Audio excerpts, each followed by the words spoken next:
look at just 10% of those resulting in homicides, you see where our homicide number would be. So again, great work by the officers, great work by our partnership, and we're going to need that and more going forward. Next slide. Looking at our carjacking numbers, and again, 33% from 2022 and a 66% drop since 2015, and this was before Project Greenlight. So to go from where we were with 2 or 3 carjackings a day in some instances into where we are now is certainly historic at a 167 carjacking number for the entire year of 2023. Again, ideally, you don't want 167 people carjacked in your city, but certainly this tells us that we are on the right track. And how we got there is our partnerships, which you'll be hearing from with the Wayne County Sheriff, the Michigan State Police, some of the work that we're doing in the Real-Time Crime Center and the Greenlight Project. Next slide. I won't even attempt to read this one, but these numbers, not looking there anyway.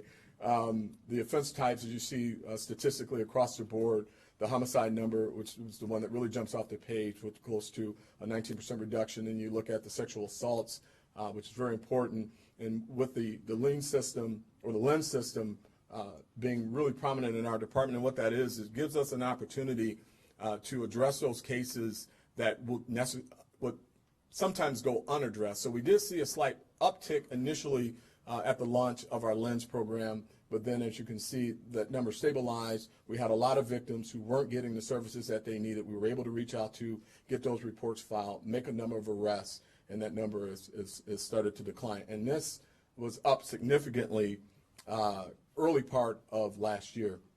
Our aggravated assault numbers, as you can see, we're going to be working very hard on those going forward.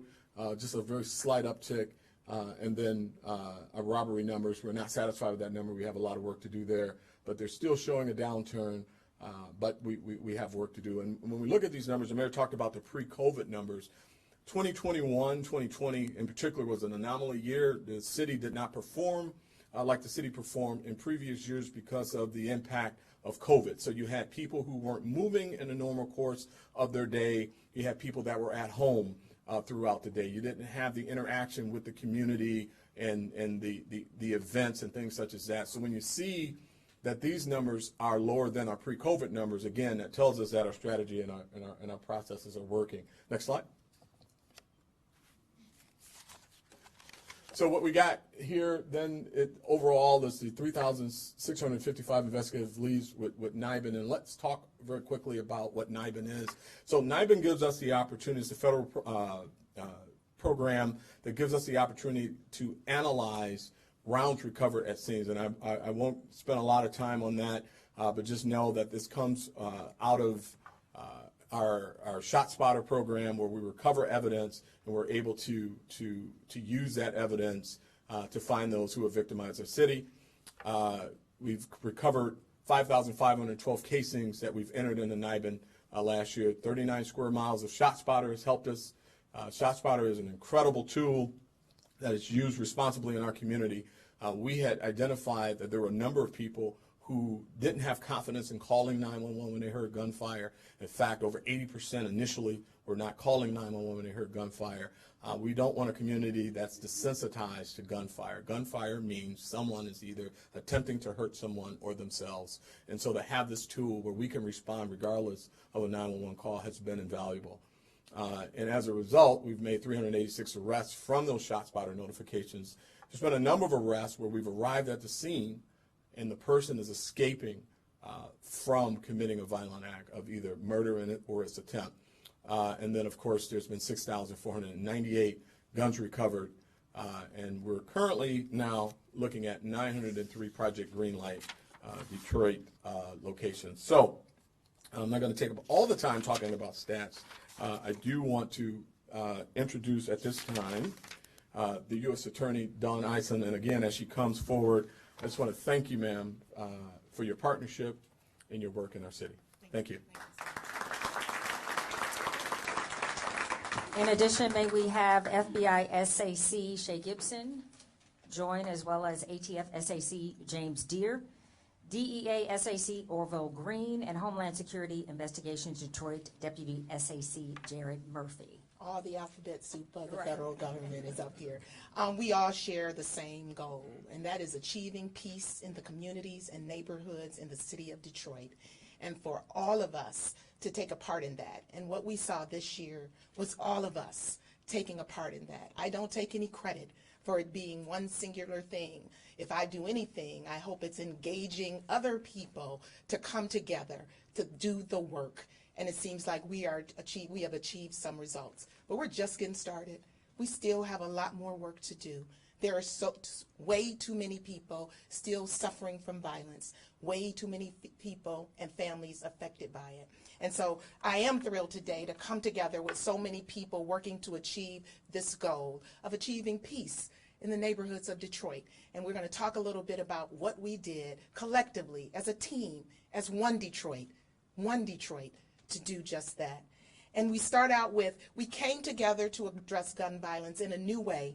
We committed to balancing enforcement work with work in the community to prevent violent crime from happening, and work with men and women returning from prison to help reduce them or help them not to return to prison. And today I will report out on some of those efforts and results. But before I do, I just want you to know we still have work to do. We still have work to do. But I feel so confident in the commitment that we have now to do that work. And in part, that is because the community has been so engaged in this effort in a way that I don't really think we have ever seen before. And I really think the community, the people most affected by it, should get a hand in here today, right now.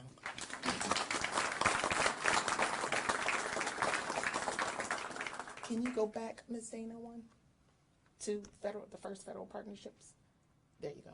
So before we actually launched One Detroit officially, I just want you to know that for the last 2.5 years, federal prosecutors have been in several precincts in Detroit, 5 precincts in Detroit, triaging cases to go after the drivers of violence, determining who are the worst of the worst, and bringing them to federal court so that they can suffer more serious consequences. And we've been working with the Wayne County Prosecutor's Office to do that. And so we have not only enforcement prosecutors from my office working to do that, but we also have community prosecutors working to do that as well. And so over the course of the last year, we've arrested 160 individuals have been charged federally, 400 felony arrests, 1,200 illegal guns taken off of the streets, and 450 search warrants. Let me break some of that down for you. That includes the vice lords that we charged federally, where 40 defendants were presented on a case. The Purple Heart vets, 8 of them charged, 6 in a RICO indictment. We have the kidnapping, where 6 charged individuals were charged as individuals, were also charged. We have the Emeritus boys also charged. And so then in addition to that, we have our summer enforcement initiative. And then also what I'm going to talk about in just a few minutes about how we've been taking old cases and bringing them federally as well, so that people who are committing violence can't get away with what they think they can. And so our enforcement team, if you don't know, the One Detroit, next one. One Detroit is our coalition of community and law enforcement partners. And the way that it's different is that it's not your typical task force, if you will, or law enforcement group. It is comprised of not only law enforcement, but also people from the community and faith-based leadership and community-based leadership. And so we have 3 pillars, that is enforcement, prevention, and reentry. But then we have Bishop Van leading our faith-based efforts on our executive team. We have Black Family Development being our community-based organization. Ceasefire is our focus deterrence group is part of that, as well as we have community relations representation with Mr. Alvin Stokes, who's here also, the citywide community relations officer. And so we come together to bring all the subject matter experts in the room to determine not only what's the best enforcement, but what are the best strategies to help with prevention. And so we've been doing that in earnest in the last year. And let me talk a little bit about what we did when it came to enforcement. Our enforcement team relentlessly focused on their work on those who are driving violence. State and federal prosecutors worked together to develop a process to review shooting cases that were dismissed or denied because witnesses refused to cooperate.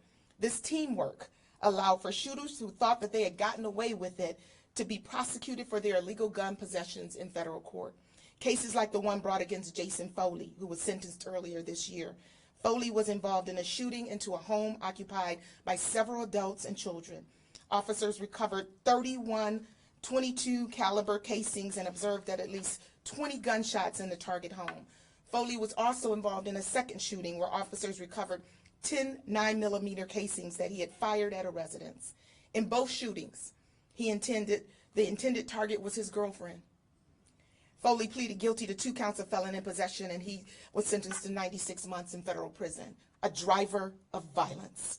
Separately, we learned that officers of the Detroit Police Department often knew who were the shooters in their precinct. And so we learned that by assigning AUSAs, federal prosecutors, to precincts, prosecutors learned quickly about shooters in real time and could assess the cases for federal prosecution to quickly remove shooters from the street.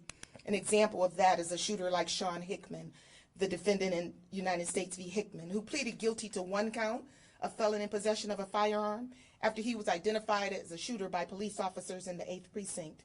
Hickman possessed a firearm while shooting at another individual multiple times outside of a convenience store in one of Detroit's most violent neighborhoods, the 8th Precinct. He's scheduled to be sentenced in 2024. The enforcement team also, with the help of our federal partners, with NIBIN and all of our federal partners, triaging cases there in the precinct, we use the data and objective information to identify those most likely involved in violence. Another one like Clifford Hussey, a multi-convicted felon with a history of violence and assaultive behavior. When he was again arrested with a gun, the team used a streamlined review that was triggered by data to immediately charge him in federal court, and he was sentenced to 33 months in federal prison. Oftentimes, if we can't get them for what they possibly should be charged with, murder or assaulting someone, we are using the Al Capone method, and that is we are going to try to remove these drivers of violence from the streets in the best way we can. And another example of the innovative ways that we're trying to do that in enforcement was in the last 12-month period, we charged 135 defendants with fraud-related offenses, and several of those defendants were involved in violent crime. Several, they included people, defendants of the Purple Heart vets and the Emeritus boys are members of the example of that approach. They promised that the Purple Heart vets promoted themselves as soldiers in battle, engaging in violence on the streets of Detroit on behalf of the gang. Members also worked together to commit a significant amount of unemployment fraud. And so we charged them with that federally so that they can face those charges. So next slide. So as I mentioned, in addition to federal prosecutors being in the precinct and triaging cases and working together along with federal and DPD and other law enforcement partners to bring the drivers of violence to justice, we also have federal prosecutors who served as the community prosecutors in those same precincts, attending every community relations meeting at those precincts. We have one federal prosecutor who is so passionate about this work, and I do want to recognize my team, and I don't know where they are in the room. Wave your hands if you're in the room, my team, because they do the work. I do the engagement, I try to do the engagement, but they really do the work along with all of these other hardworking people from DPD and other law enforcement agencies. They really do the work. It's hopefully that we as the leaders can do the engagement and be committed, help people to stay committed to the work. And so we have several federal prosecutors at community meetings, and one is both the enforcement prosecutor and the community prosecutor. And then last but not least, y'all know I love my peaceniks. So then we had our summer enforcement strategy. It's the unified summer enforcement strategy. Again, identifying by the data the most violent places in the city of Detroit. And unfortunately, just like last year when we had our summer enforcement strategy, because all across the country, everywhere you go, violence spikes in the summer. Detroit is no different. But just like last year, it was still in the 8th and the 9th precinct. And so what we did this year, in addition to making it larger than it was last year, we started out with 2 sections last year. When I say last year, I mean 2021. But in 2022. In 2023, we expanded it to 3, and then we ended up expanding it all the way to both throughout the entirety of both precincts. And with that, we had our summer enforcement. And during that summer enforcement, we charged federally 22 individuals, and that was a Glock switch was one, I know, an obliterated serial number. We also included people who had a meaningful connection to those hot spots, if you will, and they were doing something somewhere else. We've charged the felon in possession cases, the most violent, the most egregious individuals in federal court during that summer enforcement. Next slide, please.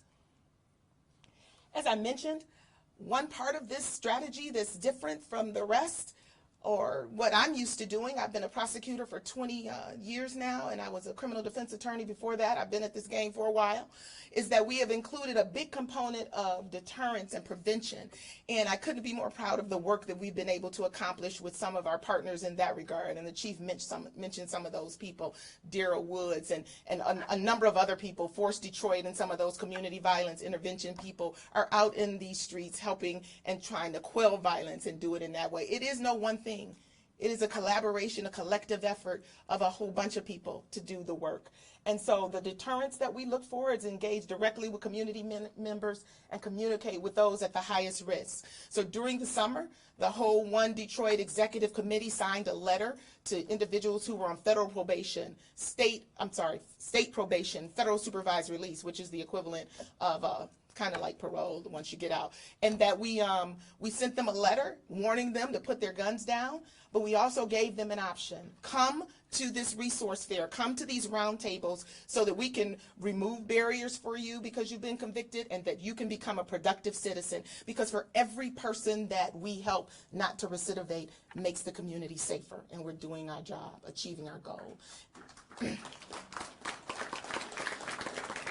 And so we had 50 people at several round tables. In fact, we're continuing to do that. Actually, we had 2 even since the summer months of Memorial Day to Labor Day. And we not only had service providers there, we had our justice impacted people who could talk to them and tell them the real deal, engage in the real talk, but also help them with resources. We also invited their family members to come so that their family members can learn how to best support them. And so we were very pleased with the turnout, and we were very pleased with the engagement at those things. And so and then, of course, next slide, please. And then, of course, there are the peaceniks. And I have to thank the mayor and my partner in crime on this one, Deputy Mayor Bettison. We walked the streets. We knocked on the doors trying to get the community engaged to come to these peaceniks. We're just not peace picnics, it was really a way to engage with the community in a non-enforcement way, but it was more than that, and that was providing resources. We had, next slide, please, over 5,000 people participated in the 2 peaceniks on the 8th and 9th precinct combined. We had over 35 service providers, Justice Jumpstart, Clean Slate, Secretary of State, Ceasefire, you see, is there. There's me, the mayor, and deputy mayor, and Mr. Stokes is there with his I think that same baby is here today, isn't it? That's the baby. That's Austin right there. Yeah, then you can see all the service providers who were there, because it was more than just non-enforcement. Because if we can bring resources to people, give them an opportunity to help themselves, and let them know that they are worthy and they deserve something better, they deserve to live in peace, then we're going to do that. We're going to put in effort to expose them to that as well. And so we were very excited about not only the participation, but the number of people. And I'm going to tell you, I saw some kids who were actually involved in or had been charged or at least investigated when it came to a break-in of a gun store, and they were there. One of our justice folks brought them there, and they were over at Jumpstart, and they were talking, and I talked to them a little bit about, get your life right. Get your life right. You deserve better than this. And I heard one of those individuals tell his group, he's like, do you have this, this, this? And he was listing all the criteria for the Jumpstart program. And he's like, well, you can get a job over here. And if I had any dream, that's exactly what I wanted to happen. Something like that, exposing them to resources so that they can see themselves in some other light other than engaging in crime and violent crime. And so that's just one of my little anecdotes. But I want to thank all the neighborhood police officers who walked the streets with and the cadets. Are any of my cadets in here from the academy? Walked the streets with me and Deputy Mayor. We walked the streets for the peacenik, and then we had what we call the community huddle even after the summer enforcement ended, because we can stand up here and talk to you guys and spew these results, but the people most affected needed to hear them too. And so we went to those areas and did a press conference in those communities, and then we walked in the name of peace. And that's when we had our faith-based leadership with Bishop Van lead us in that, and Bishop Ellis was there, and Pastor Ellis and Bishop Harris, and so many. And we walked the streets, and we went viral because we were shouting down the streets, and people were taping us and making us viral. And so we will continue this in earnest. In addition to that, Yeah, I talked about my neighborhood police officers, but thank you guys so much. You guys walked the streets. I really appreciate it, and you were engaged, and we know we asked you to do something that you don't normally do, but the fact that you did it and you did it enthusiastically just meant so much, and I know that it's made a difference. So thank you so much for that. Next slide. I'm going to finish up here in a minute, Chief. And so again, I already talked about this a little bit, but we were trying to, our other prong is reentry, and we've been doing a lot of work to just empower returning citizens, to remove barriers for them so that we can just help them to be productive as they come out. Next slide. So these are the actual results, and I know we deal with a lot of percentages, but I like to talk in numbers, and I know this because everybody counts. Every individual who was saved counts. Every family that's not affected by the trauma counts. And so we will continue to fight for every single individual so that they can live and live in peace. And we will continue to do that. So with during the summer enforcement in the entire precinct, there was a 17% reduction in homicides, meaning four people's lives were saved during that period. Non-fatal shootings, 16 people, and carjackings, 12 people were saved as a result. Everybody counts. But this is what, next slide please, Ms. Dana. This is what's even more significant. As I told you, we use the data to identify the most violent areas. And what we did was, even within the hotspot of the 8th and 9th precinct, we did a micro-hotspot in the most concentrated areas of violence in those two precincts. And what is remarkable is that the reduction is even larger in those most concentrated places. And it was a 45% reduction in those sections. 5 people's lives were saved, 15 people for non-fatal shootings, and again, 67% reduction, 6 offenses for that. Next slide, please. So what are our next steps? We are going to keep on pushing. We're going to keep on working. We're not going to stop. We are thrilled and excited and encouraged by these numbers, but there are still too many people who die in this city, or nearly die in this city. And we won't stop. We are going to have some town hall and public safeties. And I want to tell you that our partnership, I do want to say this before I sit down, the partnership is a true partnership in a tangible way.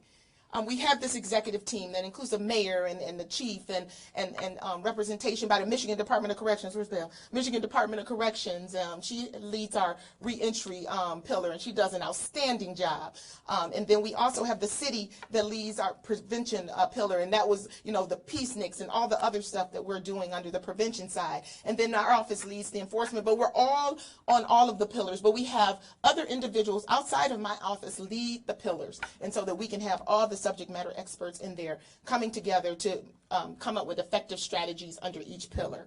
And so we will be having some town hall and public safety forums. We will continue this partnership with the Community Relations Council. Mr. Stokes has been a great partner for the last 2.5 years. I couldn't ask for a better community partner to work with us, and I know everybody here appreciates his engagement. The 8th and 9th precinct in particular, those Community Relations Councils are very engaged, and I attend them often because, again, we have been transparent about our work and trying to build legitimacy between law enforcement and the community. And it is because of that they have rallied behind us, and they are part of this team. They are One Detroit too. They are part of this team. And so we will continue to make them feel empowered in that way, that we're not foisting something on them, but rather they are part of this team, and they can help us and help themselves. All together we can do it. And so we'll be doing that, and we'll be preparing for the summer.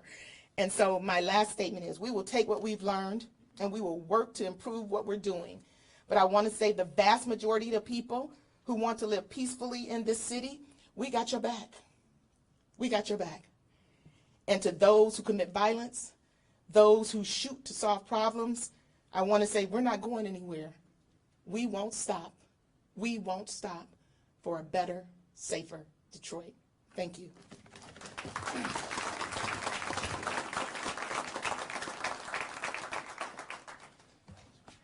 Thank you, U.S. Attorney Eisen, Chief White, Mayor Duggan, for allowing me this opportunity to be here for this historic moment. Good afternoon. My name is Chevalier Gibson. I'm the Special Agent in charge of the FBI here in Detroit, which covers all of the state of Michigan. Thank you to everyone here for your continued selfless dedication to keeping our community safe. The FBI believes all Michigan residents deserve to live in a state free of violent crime. We remain steadfast in our commitment to public safety. I am privileged to be surrounded by those on my right and left, and those in the audience, and those who could not be here today, who have made a career in public service, particularly in law enforcement. The FBI is acutely aware of the diverse set of external threats we face in society today, including violent crime, the opioid epidemic, cyber threats, healthcare fraud, public corruption, and many other threats that threaten our community safety. Each of these threats require law enforcement to leverage our collective resources. By surging resources from the FBI and working in unison with our federal, state, and local partners through an array of task forces and community groups, we have experienced great success in tackling both violent crime and building successful partnerships. No member of the justice community works alone, and our work is far from over. The people in this room know that best. However, our partnerships are stronger than ever before, and I am committed to ensuring that that remains true. So again, in closing, thank you for your time, and we look forward to convening next year for more collaboration stories and a greater impact in how we highlighted making this city safer for Detroit. Thank you.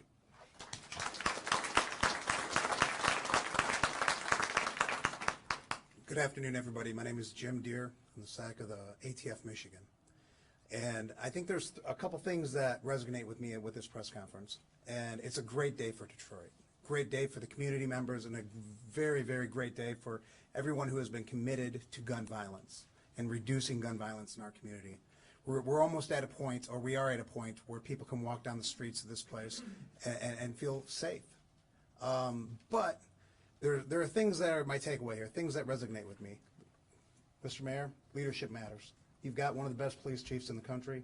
It matters. Madam U.S. Attorney, your leadership matters. You've brought together a collective group of type A personalities who not always get along. And we find one common purpose with One Detroit, and we move forward. We are committed to preventing the next victim of gun violence. That's what this is about. To the command staff, I interface with you all daily or weekly, and thank you for your efforts and your steadfast commitment to ATF and the men and women of ATF. ATF is, for the federal government, in essence, the gun police. And if you look at us, we are very committed to technology. Gun technology that identifies prolific shooters in the community. That's what we do on a daily basis. And all too often in politics and in business, decisions are made to divert funding from various places. I want to thank City Council and thank the Mayor for resisting those urges and getting the men and women of Detroit Police Department what they need. They need the technology, they need people, and they've got it. And they've got your steadfast support. So I want to thank you, sir. Your actions, not very, very rarely in politics do you get to see the results of decisions made. This is results. Your decisions mattered. They saved lives. Technology matters. ShotSpotter matters. It was a huge investment on your all's part. That matters. NIBIN matters. NIBIN identifies folks who are contemplating murdering people, and we go get them. That's our jobs.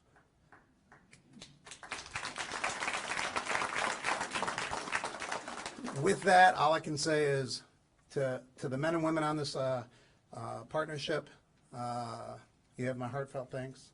I look forward to working with you every day. Detroit is my home. I love Detroit, and we're going to make it safer. And for anybody who is contemplating picking up a gun and using it, we're coming. So don't do it.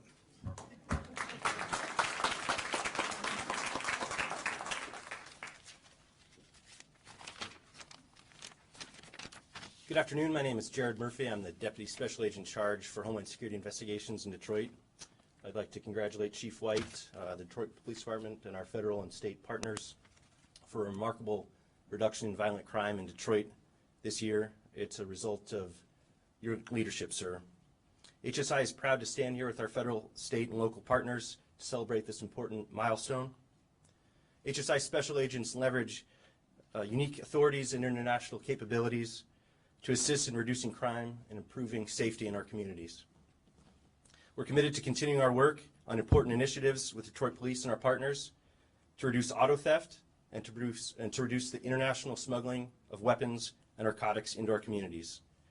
This is a good day for the city of Detroit, and with continued teamwork among the partners here today, more of them will be to come. Thank you. Thank you to our U.S. Attorney Don Eisen and the federal partners. Now we will have a few remarks from Bishop Edgar Van.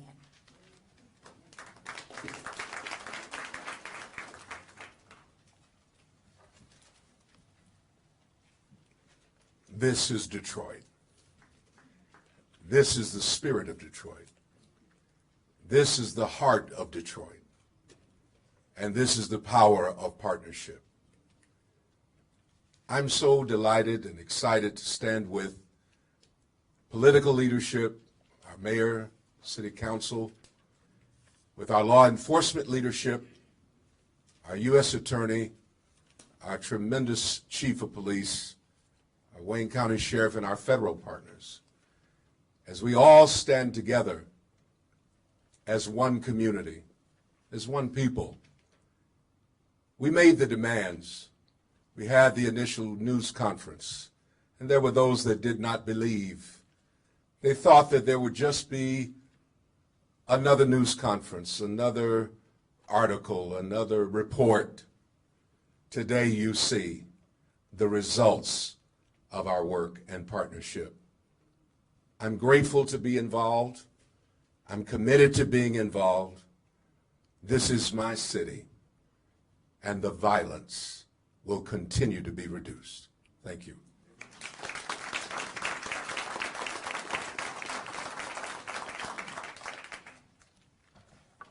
So I know the media came to hear about the 57-year low in crime, 18% reduction in homicides, 252 homicides down 57, I'm sorry, from last year's 309, and that's less than the pre-COVID number. But you're getting a lot more. You're getting the impact that this will have on community. You're getting the next steps. And what we hope you walk away with is what this strategy means for us, for all of us. It's about those 700,000 people who chose to do a census, or just under 700,000 in our city, but the other 200 to 300,000 that I believe are here that didn't. It's about their safety. It's about those million people every year. We couldn't do it without you. We need this community.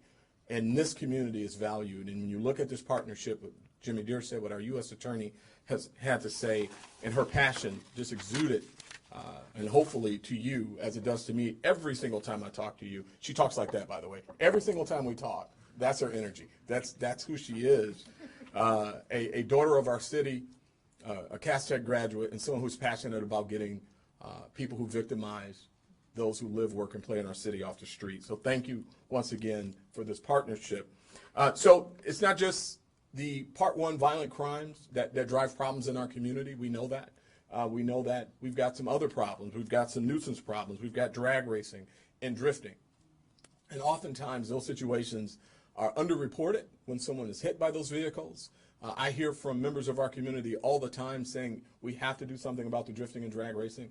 We did a comprehensive strategy last year with the assistance of the Michigan State Police and other partners, led by Commander Decker, who I thought I saw in the room, and his team, and Captain May over at our commercial auto theft unit. And we've been able to really get ahead of it, and I appreciate their work, but we're not done. We've got these three-wheelers and some other things that we're going to do. Our federal partnerships has allowed us to put an airship up and monitor that. We're going to be doing a lot more of that. Michigan State Police has been invaluable in bringing their helicopters. We're going to be asking you for 2 more this year, sir, as you come forward to contemplate that. I'd like to invite the Colonel up at this time to say a few words of the Michigan State Police, and that is Colonel Grady. Thank you.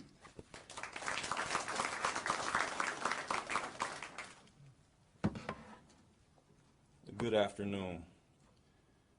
My name is Colonel James Grady. I am the director of the Michigan State Police. Still as shiny as a brand new penny. But I will tell you, I am looking forward to working with everyone in this room. So thank you, Chief, for inviting me today. The Michigan State Police has always had a long-standing relationship here in the city of Detroit, especially with the Detroit Police Department.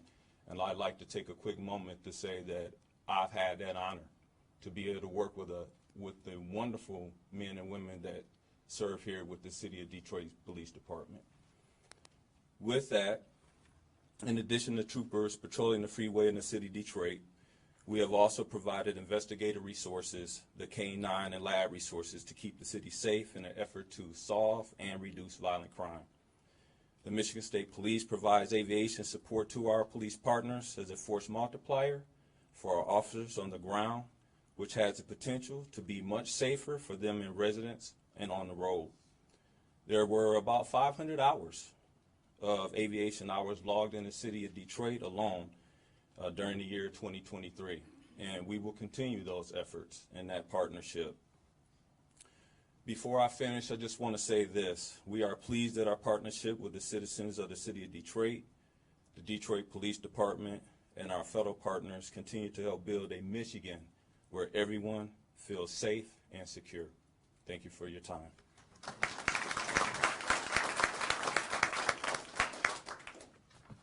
So with 500 hours, Colonel, we got 32 felony arrests, 39 vehicles impounded, 6 stolen vehicles recovered, and 21 weapons recovered. So we could double up on all those with 1,000 hours. So thank you. All right, at this time I want to bring up the Michigan Department of Corrections, Ms. Beverly Smith, and who is just absolutely amazing working with our officers, going out, doing our home checks, and has been a tremendous partner for us in this endeavor. Ms. Smith? Thank you. Again, my name is Beverly Smith. I'm the Assistant Deputy Director for Department of Corrections, Metropolitan Territory.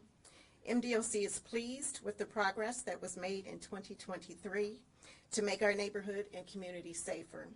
We appreciate the coordination with our law enforcement partners, and we remain committed to focusing on those that present the greatest risk to public safety. Thank you.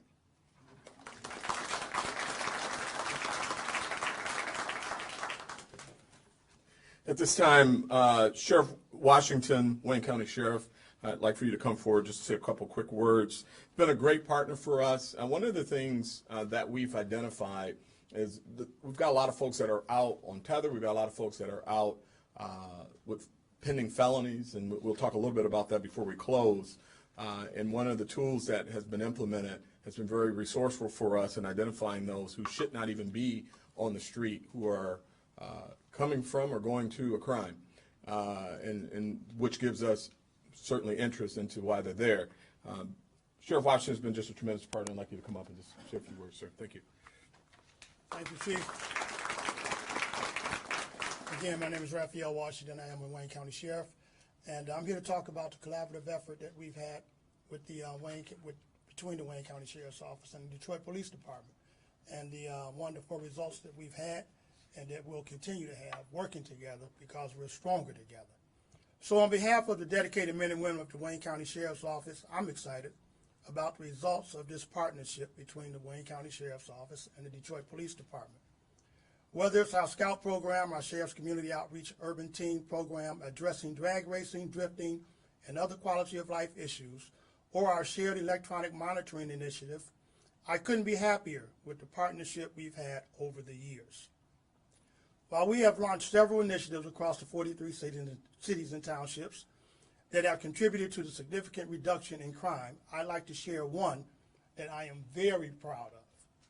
That's the Violent Crime Reduction Initiative, which is an outgrowth of the Fugitive Apprehension Team, our FAST team, which was created 20 years ago and made up of the Wayne County Sheriff's Office and the Detroit Police Department and other law enforcement agencies. A key point to the success of this collaboration is that since its inception, we have focused on Tier 1 violent offenders and resolving gun crimes through the city of Detroit and Wayne County. Each year, collaborating agencies conduct several fugitive sweeps with an understanding that these individuals are committing many of the major crimes in Wayne County. Since 2019, the total number of arrests tops 3,646, with 3,367 of them being adults, 150 juveniles, and 129 homicide detainees, with 2023 being our best year, which we made nearly 1,000 arrests. As a result of this kind of work, I have the utmost confidence in this partnership, knowing that when a known felon or offender commits a violent felony in our jurisdiction, the Violent Crime Reduction Initiative Task Force will respond and apprehend them. To that end, and as far as I know, this partnership is the most successful fugitive task force in the state of Michigan. And the Wayne County Sheriff's Office is proud of its contribution because we, the Wayne County Sheriff's Office and the Detroit Police Department, are stronger together. Thank you so much. I'm going to switch gears a little bit and talk about our problems that we have with the case backlog in the court system. And without getting too wordy with it, just understand that COVID brought about a number of different things that no one anticipated. One of them was the problems that we had with the court systems, in some instances having a backlog of felony cases, weapons cases in particular, and people were simply just not being held accountable for the crimes that they were committing for a variety of reasons. When you look at what the impact of COVID was with folks working from home, systems that we have become accustomed to changing and processes changing, we found ourselves in a place where you had all of this good work going, but the court system on the back end was just not working, was not producing the way that it needed to produce. The Wayne County Executive, Warren Evans, Mayor Duggan, and other leaders came together. The Wayne County Prosecutor, Kim Worthy, came to the table with the idea of problem solving. This project was led and is currently being led by Rob Shinsky out of the Mayor's office. We call this lovingly the Shinsky Project. And he has worked very, very hard to assist in addressing some of the backlog issues that have come up. At this time, I would like for Brian Reinhardt to come up, and as he comes up, he's from the Wayne County Executive, and I don't know why I'm forgetting his title. Is it Deputy? Chief of Staff. All right, he gets promoted so quickly. I just wondered. Is Brian here? Oh, Brian, please come on up. But as he comes up, I just want to also let you know that when he was with the Sheriff's Department, he was also the lead with the FAST project and running that for a number of years, which resulted in a tremendous amount of arrests, making our city safer. So with that, Brian Reinhardt. Thanks, Chief. Good afternoon. I'll be brief. Again, Brian Reinhardt, Chief of Staff to Wayne County Executive Warren Evans. After 5 decades of public service, Wayne County Executive Warren Evans certainly knows a thing or two about what works and what doesn't. And teamwork, coordination, and collaboration is certainly near and dear to his heart. And so when the opportunity presented itself, recognizing our place in the Wayne County and the ecosystem, how we can help, County Executive said, get to work, and we did. So we're incredibly proud of this partnership. Chief, your team, your leadership team, it's incredible work that you're doing, and again, we're very proud. Take this opportunity to recognize the amazing, amazing, amazing work done by the community organizations. Without question, what you're doing out there every single day is certainly contributing to the reductions of violent crime, and we recognize that, and thank you for your service. And going into the new year, Wayne County remains committed to utilizing whatever resources we have to help. Thank you.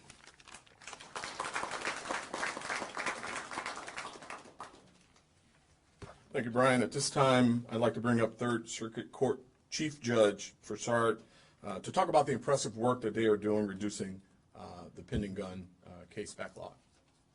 Judge? Thank you. Oh, all right. Thank you so much. Good afternoon. I am Judge Patricia Perez Farsard, and I could not be more honored to be here or more proud to be part of this partnership.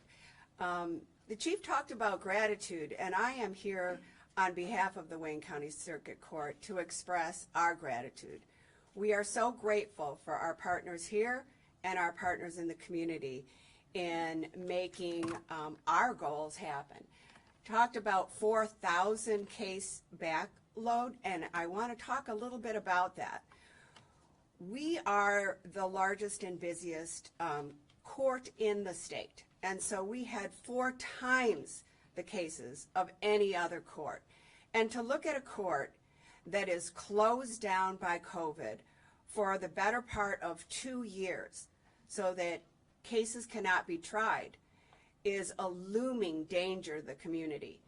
And to be here today in victory to celebrate rather than what we saw as a possible horrible danger to the community that those 2 years took from us is something that we are very, very grateful for. And I am very, very proud of our court team in what they've done. Our judges, our administrative team, and all of our employees worked hard together and partnered with this group in order to look at that backlog of 4,000 cases. And we expected that to take at least 4 to 5 years to look at that and to be up to speed on those cases. And instead today we only have 500 of those original cases left. That is something that we never thought was possible. And so we're grateful not only to everyone here, but also to our community, because we expected that with COVID and with the danger of COVID, that we would have a very difficult time. When we looked at 2022, we were only able to try a little over 200 cases.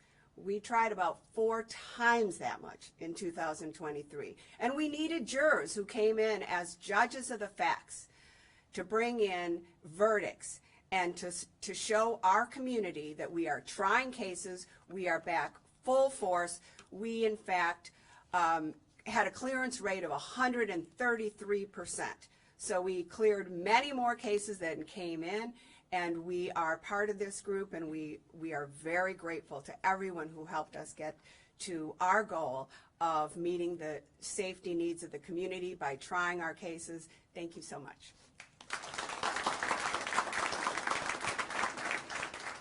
Thank you, Chief Judge.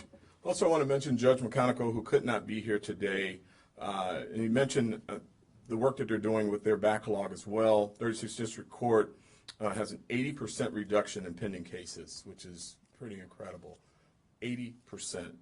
So I want to make sure that he could not be here, but I want to make sure that extend our thank you to him. It's important as you look at this partnership and all the work that we're doing, those who victimize our city, our community, are held accountable, and it's getting that system back up and running is imperative for this entire process to work. Hopefully we don't have to use it as much.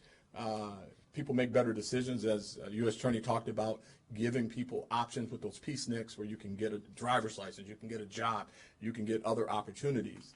But we're going to be unapologetic about holding you accountable if you victimize someone in this community. As Jimmy Deere indicated, you use a weapon in our community, you're going to be held accountable, and the systems are going to work to ensure that you're off the street. So we need to make better decisions. At this time, we're excited about the early returns on our CVI, our Community Violence Initiative, led by Deputy Mayor, my former partner, retired Assistant Chief Todd Bettison. Now Deputy Mayor, have him come on up and talk a little bit about early returns on CVI. Yeah, thank you, Chief. And I just want to say, this is really special, especially with the fact that we got the best community in Detroit.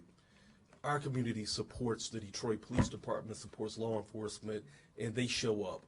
And so in my previous career as First Assistant Chief and throughout the ranks, whenever I call community, whether it was whatever group, whether it was Radio Patrol, Detroit 300, the People's Action, or whomever, they always showed up. And they would stand with whatever chief it would be at the press conferences, and the thing would be enough is enough.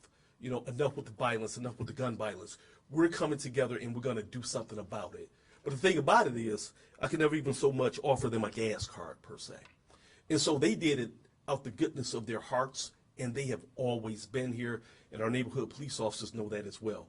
But thanks to the American Rescue Plan Act funds, the federal funds, the Joe Biden administration, and carving out a caveat for community violence intervention and creating that space, it gave the mayor, it gave our administration an opportunity to be able to fund community violence intervention. Is really groups that are out there to create wraparound services and help out with mediation when it comes to gun violence and violent type crimes. And so with that, like I said, our community group supported us, and whether it was supporting for police officers' raises, they were like, give the officers more money, we support that. Whether it was for technology, you heard about ShotSpotter. We had community groups out there supporting ShotSpotter. But one of the things that they said is, hey man, we need you to support us too. You know, we're shot stoppers, and so ShotSpotter may spot a shot, but put us community folks out there so that we can stop shots. And so I talked to the mayor about it. I said, you know, it's a unique concept. He said, they're the shot stoppers. He said, Todd, that's what we're going to call it. And so with that, we started our Shot Stoppers program, and it kicked off the first quarter, which was in July. And so the first quarter, we didn't really expect a lot of results because they had to build up infrastructure. But this second quarter that we're in right now is really showing some promising results. And so out of the 6 groups that were selected as far as community violence intervention groups to lead the effort in the city of Detroit with designated hotspot areas in the city, I can tell you right now we're seeing some promising results from 3 of them. And in the second quarter compared to last year, 3 of them are 50% down when it comes to shootings in their areas. But one group in particular, Force Detroit, led by Aaliyah Harvey Quinn, who's here, and I'll be bringing her up to talk about a little bit more. Her results are really, you know, amazing at this point. And so let's give it up for Force Detroit. And so if this trend continues, we expect to see even more of a reduction in 2024. And so I'm not drawing conclusions at this point, but all hands, many hands make light work. And so with that, Aaliyah Harvey Quinn, come up and tell us a little bit about what you're doing to reduce violence in your area, Northwest Detroit.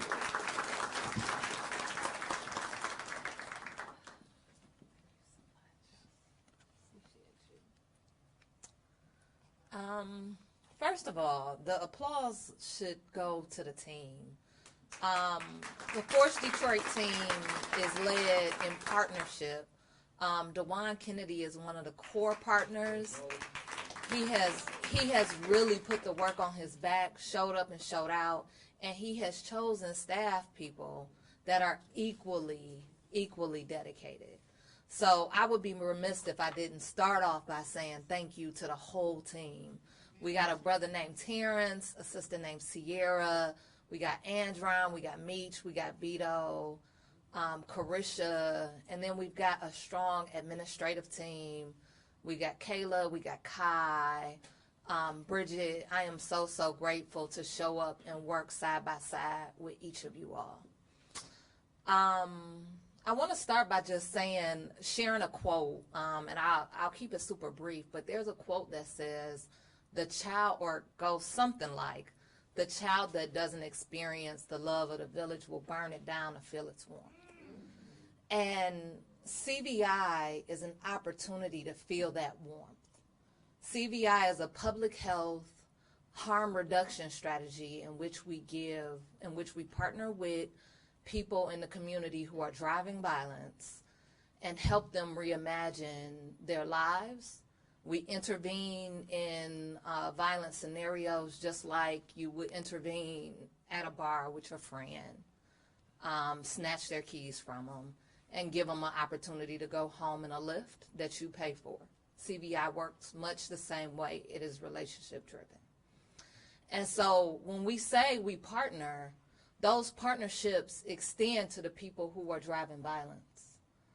They are choosing to put down guns. They are choosing the mental health opportunities that we're giving them. But we have to give them more. We have to be able to offer those basic needs opportunities reliably. So some of the things that we've done to reduce violence, we've been able to relocate people in an incident of violence, which means that there's no, that people can walk away without fear of retaliation, right? There is another, there's a program that we run in which community members who've experienced violence get a small, steady income. And hopefully this allows for people to meet the needs that have come after the incident. We offer cognitive-based, cognitive behavioral therapy. We offer intensive mentorship, case management. And so these are the things that offer us an opportunity to partner with the community members at the center of violence, to partner with them towards their transformation. I'm excited and honored to stand here and proud to stand beside my team in thanking the leadership of the city for listening to city leaders, for partnering with us, for investing in the work of grassroots groups who have long stood against violence and have long brokered opportunities for peace without being able to receive economic dignity for that work. So we're just grateful and we're honored. We're looking forward to the day we commit to the long term for CVI, and we'll be here.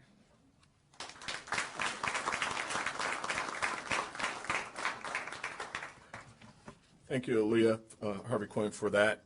We know we cannot arrest our way out of crime. Innovative strategies like this are game changers, so thank you. So whether it be Aaliyah Harvey Quinn, Teferi Brent, Darrell Woods, Zoe, and others that are committed to our community, we recognize that community is number one. We can't do what we do without our community. At this time, I would like for Mr. Alvin Stokes to come up to say a couple brief words. He is the leader of our citywide Community Relations Council. Thank you, Chief. Again, my name is Alvin Stokes. I am the president of Citywide Citizens Police Community Relations. Thank you, Madam Attorney. When she came to me and asked me to be a part of this team, I was more than happy to be a part of this team. A lot of times you don't get to ask, you're not asked as a community leader to rub elbows with the big shots. That's a privilege to me. And to be a part of this team and the excellent job that you're doing to help the city of Detroit, we greatly appreciate it. We see it in the community. We look at the response time. Nobody talks about the response time that is down low than has been in the city of Detroit. Chief, we want to thank you for these men and women that's sitting here up front, the neighborhood police officers. They do an outstanding job in the community because they're the ones that we're the first ones to run to. And they're there for us anytime that we ask. Mayor, we thank you for your leadership. It's just awesome to be part of this team. And like I said, we see it in the community. We're grateful, and we still got work to do. So thank you very much, and we'll continue to be a part of this.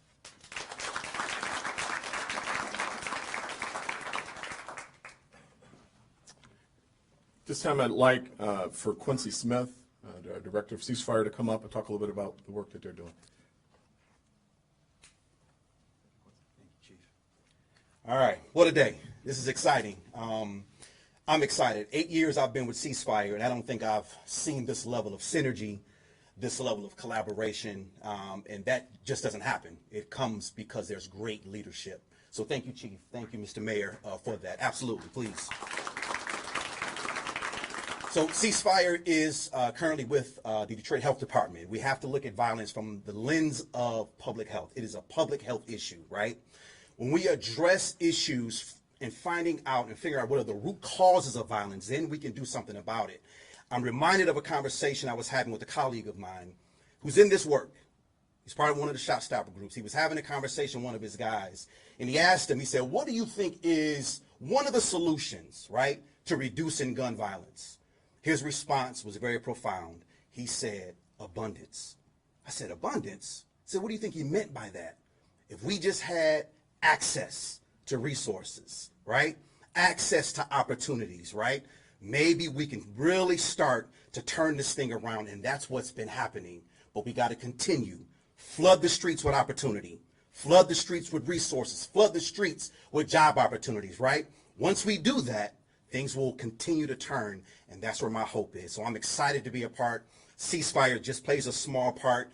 You know, when the shot stopper thing came, some people said, well, you know, how is that going to work with ceasefire? They're already here doing the work. Well, we were intentional about building a partnership with every single shot stopper group. So we meet regularly, right? How do we cross-organize, right? How do we provide resources for these families, right? And we're doing it together, and that's what it takes. So we're glad to be a part, and we're going to continue this work. So we are drawn to a close. I promise you, media, we're going to leave time for questions. I got one more presenter, but I told you that today is a day of thank yous to everyone for what we're doing, and the challenge will be even greater in the coming year or in this year because we're competing against ourselves in our work. Now it really gets real for us that we're going to have to exceed what we've already accomplished. So it's important that we thank everyone. And on that same vein, I want to thank Stephanie Young. I think I saw her, State Rep Stephanie Young, for her work. We are going to have the opportunity of adding, hopefully, well, we're going to do 100 more officers, but we're going to get 25 officers due in large part to some state funding that we've received. And so I want to thank her for that. I want to thank Director Patillo, who's hired all those officers. Raise your hand, Director Patillo. We are hiring, by the way. We are hiring for several positions, both sworn and civilian. So see Director Patillo as you leave if you or someone you love would like to join this amazing department. As I invite D1 to come up, the mental health crisis, and I'm sorry, Mr. Doa, I said D1 and Doa, trying to get through it. Mr. Doa, another great partner, and as he comes up, I'll explain his work. He's with Detroit Wayne Integrated Mental Health Authority, and he'll correct that because I know I messed it up. But the bottom line is he's been a tremendous partner for us with D-Win and assisting us and training up our officers. Mental health continues to be a crisis in our community. It's something by its very nature that is unpredictable, so it's not immeasurable. You can't measure the impact of a mental health crisis in a community. Here's what we do know. We do know that violence in a community causes trauma, and that trauma will be realized through the actions of those people who are traumatized. That's real. We also know that those who are dealing with mental health crises such as paranoid schizophrenia and other disorders will react. They'll react to various stimuli. They will react to things that are happening to them. As a mental health professional myself, we see this as a crisis that we know we have to address, and it's something that has landed in the laps of law enforcement. It's not something we want. Even though I'm a therapist, I want to be a police chief. I don't want to be in the mental health business, but it's something that our officers are dealing with every single day. When you look at our numbers, our co-response unit that we've developed about a year ago has responded to 2,770 runs regarding mental health. Those 2,770 are just a small piece of what the other officers in the department have handled. The other officers have handled more than 14,000. These are people who are not, they're all trained, but these are officers who just have the generalized training in mental health, which is in addition to our mental health co-response. 14,000 mental health calls for service in 2023. And so working with Mr. Doa, come on up, he has enabled us to train all of our officers first and foremost and to become one of the most trained agencies in the country in law enforcement to address the mental health crisis. Not where we want to be. Certainly law enforcement, we're police officers, we need to be about policing. And like I say oftentimes, we need mental health professionals doing mental health work. We need police officers doing police work. Using a police officer to do mental health work is like hiring a plumber to do your roof. Might know a little something about roofing, but it's not a roofer, right? We need a roofer for roofing, a plumber for plumbing. So we've got great officers that's got great training, but I'd much rather have Mr. Doa and his team take that project over for us permanently, and he's been a great partner. Come on up and say a few words. Thank you. Thank you so much. You know, thank you so much, Chief, and many thanks, of course, to the mayor, the city council president, of course, who's here, and many others in our law enforcement community. You know, as a former state, federal prosecutor, I know a few things when it comes to the law enforcement side, but certainly the work that I get to do now from the mental health perspective has given me, a whole new look as to how policing in modern day truly works. And when we talk about prevention and we talk about resources, it's all about linking folks to services as well. Don't get me wrong, there are the trigger pullers who are out here. There are the folks who are making mayhem and causing mayhem in our communities. But there are also those who are in very much need of help. And so at the Detroit Wayne Integrated Health Network, we provide those services, crisis services, whether it comes to mobile services where we are meeting folks within the neighborhoods to provide those services, or having our clinicians who are working within the dispatch centers of DPD. My late wife was a 20-year veteran of the Detroit Police Department, so again, I too understand what it means for our men and women to make it home safely to their families, but also recognizing that folks who you come in contact with, they also want a chance to make it home safely to their families. And I think by having that CIT training when it comes to crisis intervention training does give us an opportunity to do just that. But just as the chief and many of our partners have said, this is truly a partnership. It has been said that nothing that has any success connected to it has been done by just one person, and I think this is just an example of showing how that collaboration has truly worked. As the U.S. Attorney, my good friend Don Eisen, have said, we still have a long ways to go, but can you imagine the path that we've set in making sure that we can make it to that mountaintop? And it may take us a while to get there, but we sure will. And so, bless you, by the way, for many of our families, men and women and children who are in our community, let's all of us try to make it a safe community for all of us. And to our men and women all out there, thank you so much for all that you do. We are so appreciative of your work. And if you don't get that heartfelt thanks starting at the beginning of this year, please know that we recognize your work. And thank you again. Thank you so much, Chief.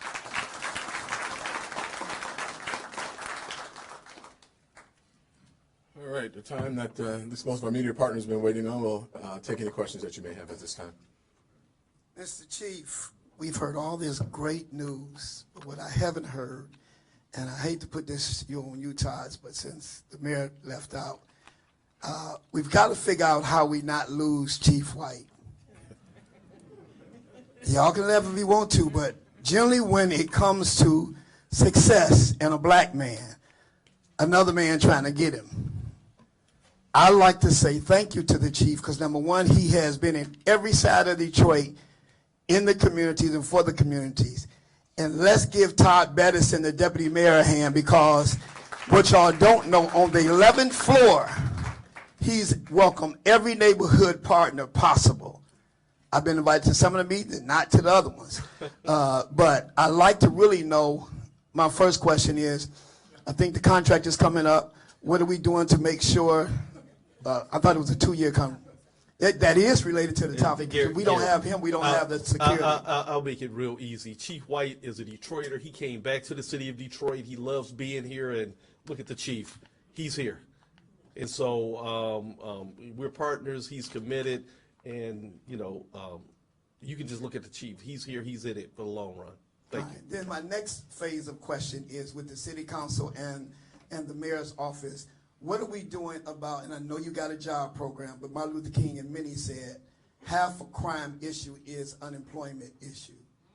In the issue of mental health, we still have the employment that is lacking, and the national census saying that Michigan is racist, and that's why we're not getting a lot of the conventions. What are we doing for the overtone? And thank you, Madam Attorney General, U.S. Attorney, I'm saying, I always mess it up. What are we doing about the employment side of the criminal elements that if we get them out of trouble, who's going to hire them? We're second chance friendly, and so that's what it's all about. And so you were at some of our press conferences where we had our jump start. We talk about Detroit for Life initiative, our $100 million scholarship, Learn to Earn. And so our workforce development program in the city of Detroit is second to none. And we're continuously pushing that message out so that everyone has access. And so if anyone out there needs employment within the sound of my voice as well, check out the city of Detroit's website, detroitmi.gov, Detroit for Life. you have opportunities in the city of Detroit because you're a Detroiter that you typically won't have anywhere else. You can even go to college for free in the city of Detroit based off the Detroit Promise. So if you can't do it in Detroit, you can't do it nowhere. Thank you. Chief White, Ryan Marshall, WWJ News Radio 950. You've got a lot of great partners here, and you've mentioned a lot of great things. But I would love to speak a little bit more on how helpful the extra money the department has received to give pay raises and offer higher salaries, and how that number has increased the amount of people applying to be officers, how that's helped your efforts to stop violent crime here in the city.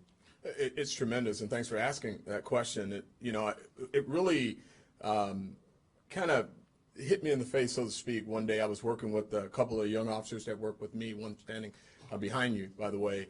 And, these are young officers, have been here just a few years, young families. He's got 2 young children, and he's working with the chief and thinking about leaving. And so I asked the question, why? I love the department. I love the opportunities. I love all the different things that we can do here that you can't do in smaller departments. The economics just don't work for me and my family. And so when we sat down and we came to the table, we didn't just come and pull a number out of the air and say, we need this much money. What we did was we looked at the people who were leaving our agency, and we looked at where they were going, and then we measured ourselves against them, and it was a significant difference in being able to compete. Brought that to the mayor. He says yes immediately, and we put some real responsible numbers. We're good steward of taxpayers' dollars. We put some responsible numbers together. The deputy mayor, who was at that time the assistant chief, was highly engaged in that. Other partners, AC LaValle, AC Fitzgerald, and we got with the unions, and we came together with a very respectable and responsible product, which had a unanimous approval by city council who knew also what we were up against. And so when you were able to do that, and then immediately you get 60 police officers, well, actually I've got over 100 that wanted to come back. We've hired 60. Some won't be able to for various reasons, and some are still in process. And when they come back, the first thing they said, this is where I wanted to be all along. We just didn't have the economics in line. Absolutely. And then my second question is, violent crime has come down significantly, and on the heels of that great news, on New Year's Day, you hear news of an apparent murder-suicide. Yeah. Can you tell us a little bit more, give us an update on that, where that case stands and what may have started that? I like the way you slipped that in, knowing that you're supposed to stay focused. Well, let me just say this. Open investigation, but I think it does speak to the mental health crisis, right? I mean, when you can't, it was domestic, and, so it's got a problem-solving nexus to it. It's got a violence nexus to it. It's got a number of things that we're dealing with every single day that is a problem for our community. Domestic violence affects every single person, regardless of socioeconomics. It's a real issue in our community. We've been impacted by in the police department, and I'm sure that everyone in this room knows at least one person that's been a victim of domestic violence. So it's a real issue. We're going to be out front this year on it and continue to do everything we can. We're hiring social workers and other teammates to help combat this problem, to help our victims get the services that they need so it doesn't end up resulting in a murder-suicide. We'll talk more about that at that particular press release, but I don't want to get into that right now. But all right, thank you, Chief. Mike Duffy, Channel 7. We were just talking a little bit on investments. Over the course of the past couple of years, we've relied a lot on ARPA dollars and things like that to maintain this funding. What kind of funding do we still need to secure to make this continue? Well, that's what keeps us up all night. I mean, we lose a lot of sleep thinking about what next, right? I mean, we're confident. We don't move day by day. We move year by year in our strategies. And so we know that we're going to be okay for the next couple of years. But as we get closer to that time, we'll adjust. I'm very happy that we're going to be hiring at least another 100 to 125 officers this year. That 100's going on the street. 25 of that 125, 10 are going to mental health co-response, 15 are going to NPOs to help these tired folks out. So they'll give them some relief. So we know how we're going to strategically deploy. Our attrition rate is really slowing significantly because of the raises, which is great, which is what we want. We want veteran officers. But we're prepared. I mean, we're not going to get caught napping on what we need to do for the future. Like I said, we move in year by year, what are we doing next? And we know what the next couple, 3 years when the federal ARPA dollars go away, what they look like. Okay, and aside from law enforcement, we were talking about the public health initiatives, the community violence initiative. How much do you want to invest in that, and what kind of results are you seeing? We touched upon some of them. Well, data. I mean, right? The data's early returns on the data is really encouraging, and so as Ms. Olivia Harvey Quinn spoke on, we're going to be looking at what they're doing at Force Detroit and others, not just them, but looking at their early returns, we see some promising results. And as we get closer to looking at long-term strategies, we'll look at their performance and see what works best. We don't want to arrest folks. We have to arrest folks based on the actions that they do. Less people making bad decisions means less arrests. And if we can encourage some of the behavior that we're seeing, some of the changes where CVI is showing up and getting people resources and looking at some of those socioeconomic issues to avert crime, we're all for that. We're all supportive of that. Thank you. Mm-hmm. Hey, Chief, Malachi Barrett from Bridge Detroit. Going off that last question, there were 3 CVI groups that had shown some pretty promising results. Can you tell me more about the other 2, Deputy Mayor, I guess? Deputy Mayor, would you mind? The other 3? Of the 3, one of them Force Detroit, right? So.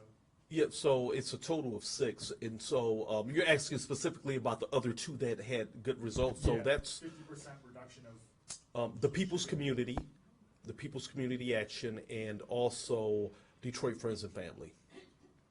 And so yeah, it's very promising at this point. So looking forward to seeing more. Chief, can you tell us more about the spring deployment plan, when that takes effect, what that's going to look like? Yeah, so it's our crowd management plan and strategy. It involves everything, and it's not just downtown; it's all around town. We have parks in every community, and we saw an uptick in people utilizing those parks last year. We know that in large part that was due to really people feeling that the COVID had ended and starting to do things like they normally do again. This year, as I indicated earlier, we have a spring deployment, we have a mid-spring deployment, we have an early summer deployment, and then we have a mid-summer deployment. We're going right to the summer deployment in the spring. We're not even going to not do that. I mean, it doesn't make sense.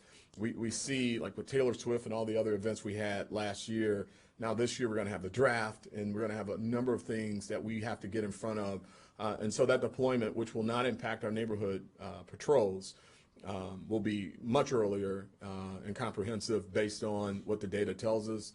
We're going to do a few other things too. Some programs I talked to the U.S. Attorney about that drives crime down in particular areas. I'm not going to disclose what that is yet, but it's really a hands-off, just visibility approach. We're going to be trying that in strategic areas that you'll be seeing around town. We'll talk more about it later. And if I can, when does that take effect exactly? I'm not going to tell you. It's going to be early.